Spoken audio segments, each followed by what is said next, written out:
The Optimal State of the Universe address for February 28th, 2017 by Robert Winkler Burke.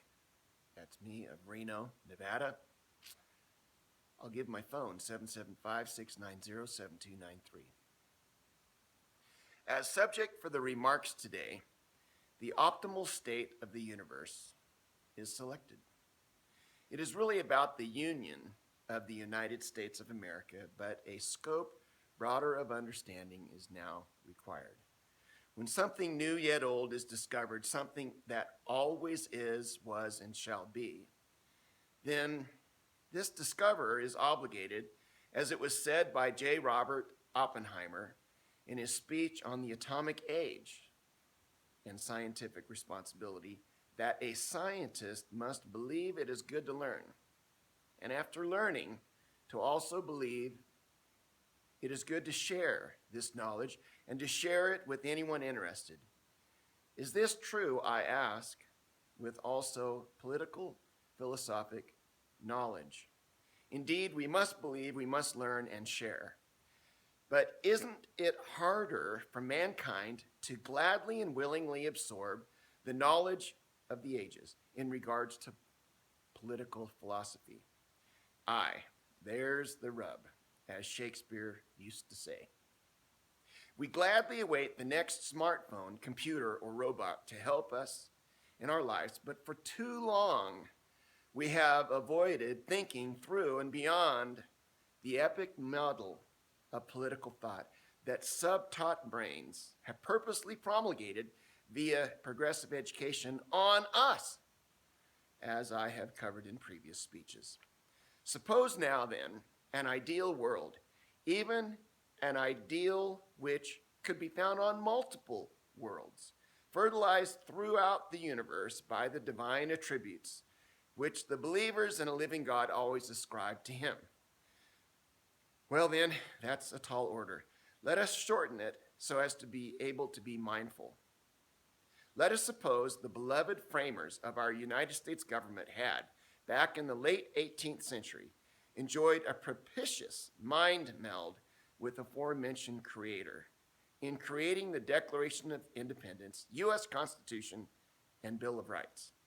And let us believe, furthermore, this reality-based platform, this political and civil life spreadsheet program, this operating system was, is, and continues to be capable of being, for human beings, optimal.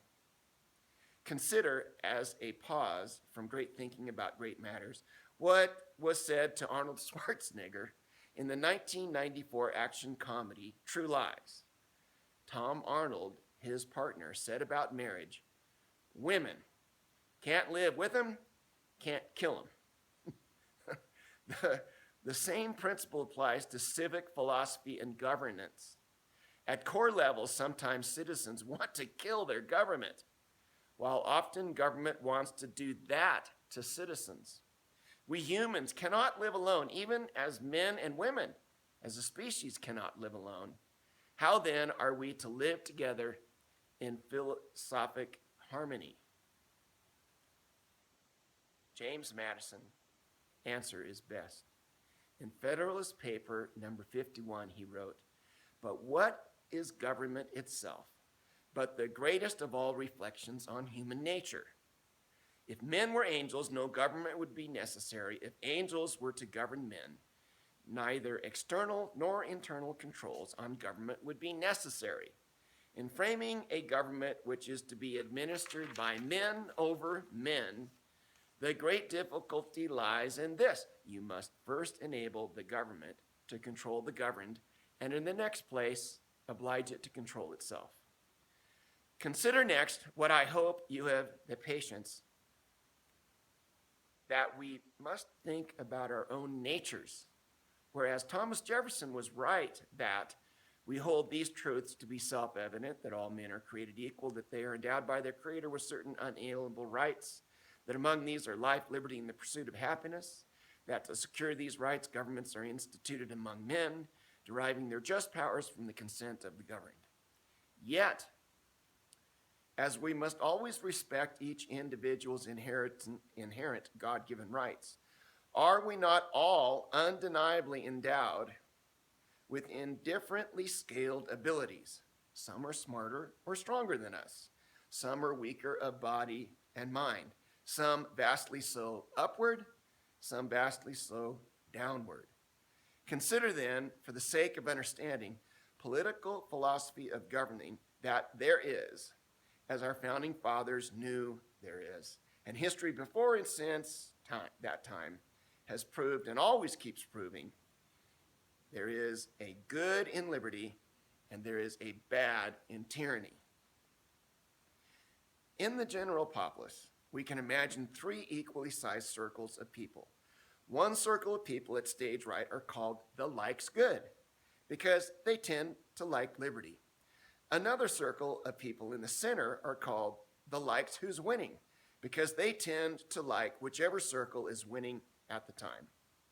They are somewhat never fully convinced of any particular thing as they are in some kind of process. Our last equally sized circle is located stage left and are called the likes bad because they tend to like tyranny. It is comforting to them for certain reasons. Here is the amazing thing about this imaginary allegory or parable. In an optimal state of the universe, humans are free to range and roam and find their home inside these three circles. They are free to choose their lives, their rewards, their recompenses, their everything. As sovereign souls with sovereign spirits, they need these kind of spaces to live and learn, to be or not to be, to find and learn the difference between good and evil, between liberty and tyranny, slavery. Any who try to make all one thing cannot. Any who try are the universe's biggest fools. In the United States of America, then, the goal is to persuade the middle circle to vote for liberty, such that the majority rules unto some kind of enmity against tyranny and allegiance to liberty, which is mutual dedication to self-restraint. This requires, as my speeches have indicated before, children raised to be generally intelligent, moral, and lovers of laws and the United States Constitution. You might ask, isn't there more to this allegorical construct of three circles of humanity? Right stage likes good, center stage likes who's winning, and left stage likes bad. Yes, the answer is yes.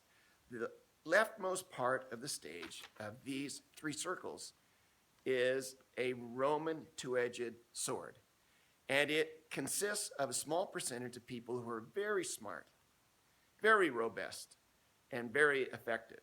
This elite group of brainiac maniacs can be called loves very bad.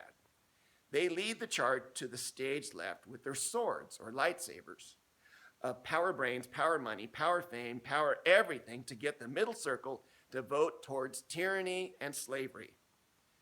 Fortunately, to stage right, there always has been, is, and will be a two-edged Roman sword contingent of a small percentage of people who are equally smart, equally robust, and equally effective. This elite group of brainiac maniacs can be called loves very good.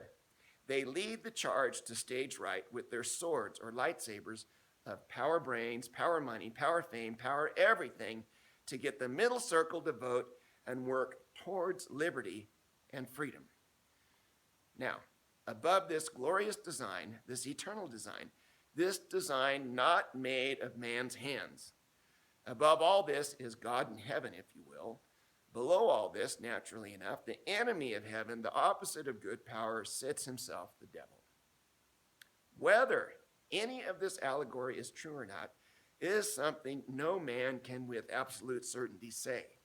None should be interested in arguing the existence of deity, deity's designs, with those whom cannot, will not, and are supposed to not believe.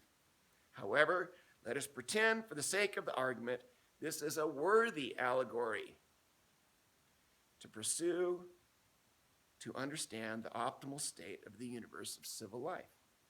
Suppose with a thing called progressivism, which is at core socialism, which is at core communism, and therefore which is at core all slavery and all tyranny, suppose this love's very bad sword at stage left has been able since 1900 to push and pressure the likes bad circle of beings into absorbing the likes who's winning center circle.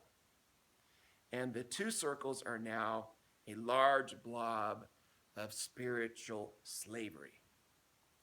Is this not the European Union? Is this not Africa? Is this not China? Is this not India? Is this not South America? And prior to the election of Trump, has this also not been the United States of America? Of course, this is how it's been. Progressives have done so in part because they fear that the right will do this to them. Progressives have feared that the right wants everyone to be a big blob of rigidity, prejudice, genocide, homophobia, Islamophobia, racist insanity. But the sword of the right desires no such thing. Correct swordsmen of the right desire only to restore balance.